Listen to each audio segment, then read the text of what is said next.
பங்குனி மாத அமாவாசை அள்ள அள்ள குறையாத செல்வ வளம் தரும் வழிபாடு. பங்குனி மாத அமாவாசையில் விரதம் இருந்து குலதெய்வத்தை வழிபட்டால் குலதெய்வத்தின் அருளால் இதுவரை வாழ்வில் இருந்த துன்பங்கள் விலகி பிறக்க இருக்கும் புத்தாண்டு நன்மைகள் பல வழங்கும் ஆண்டாக அமையும் என்பது நம்பிக்கை.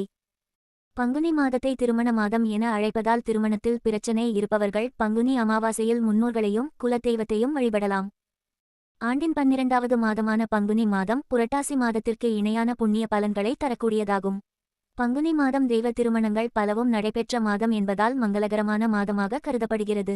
இந்த மாதத்தில் வரும் அமாவாசை பெளர்ணமி போன்ற திதிகள் மிகவும் சிறப்பானவை. பங்குனி மாத அமாவாசை திதியானது 2026ஆம் ஆண்டில் மார்ச் 18ஆம் தேதி வருகிறது. காலை 8:29 மணி முதல் அமாவாசை திதி துவங்குகிறது. மார்ச் 19ஆம் தேதி காலை 7:29 வரை அமாவாசை திதி உள்ளதால் இதை சர்வ அமாவாசை என்றே சொல்லலாம். இதனால் அதிகாலையிலேயே விரதம் இருப்பவர்கள் விரதத்தை துவங்கி பித்ரு கடனை நிறைவேற்றலாம்.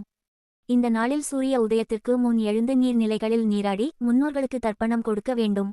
பிறகு வீட்டிற்கு வந்து வழக்கம் போல் முன்னோர்களுக்கு படையல் இட்டு காகத்திற்கு உணவளிக்க வேண்டும். ஏதாவது காரணத்தால் முன்னோர்களுக்கு தர்ப்பணம் கொடுக்க முடியவில்லை, அமாவாசை விரதம் கடைபிடிக்க முடியவில்லை என்பவர்கள் கருப்பு மற்றும் வெள்ளை எள் கலந்த உணவினை காகத்திற்கு படைக்கலாம். இது முன்னோர்களுக்கு தர்ப்பணம் அளித்ததற்கு இணையான பலனை கொடுக்கும்.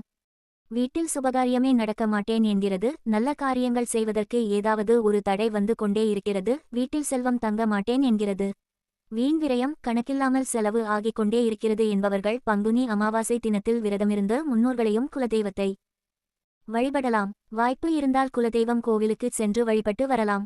பங்குனி மாத அமாவாசையில் விரதம் இருந்து வழிபட்டால் முன்னோர்களின் சாபம் குலதெய்வ சாபம் ஆகியவை நீங்கும். வீட்டில் வற்றாத செல்வ வளம் நிறைந்திருக்கும். இந்த நாளில் விரதம் இருந்து வழிபட்டால் சுப காரியங்கள் ஏற்படும் தடை தாமதங்கள் முன்னோர்கள் மற்றும் குலதெய்வ அருளால் விலகும். குலதெய்வம் கோவிலுக்கு செல்ல வாய்ப்பு இல்லாதவர்கள் வீட்டில் வழக்கமான அமாவாசை வழிபாட்டை முடித்த பிறகு பூஜை அறையில் அமர்ந்து நமது குறைகள் பிரச்சனைகள் ஏதுவோ அது நீங்க வேண்டும் என முன்னோர்கள் மற்றும் குலதெய்வத்திடம் மனதார பிரார்த்தனை செய்து கொள்ளலாம். குழந்தை பாக்கியம் இல்லாமல் மனவேதனையில் இருப்பவர்கள் பங்குனி மாத அமாவாசை நாளில் அம்மன் கோவிலுக்கு சென்று வழிபட்டு அர்ச்சனை செய்து உங்களின் குறைகளை சொல்லி அம்மனிடம் முறையிட்டால் நிச்சயம் குழந்தை பேறு கிடைக்கும். வாழ்க வளமுடன். இனிய காலை வணக்கம்.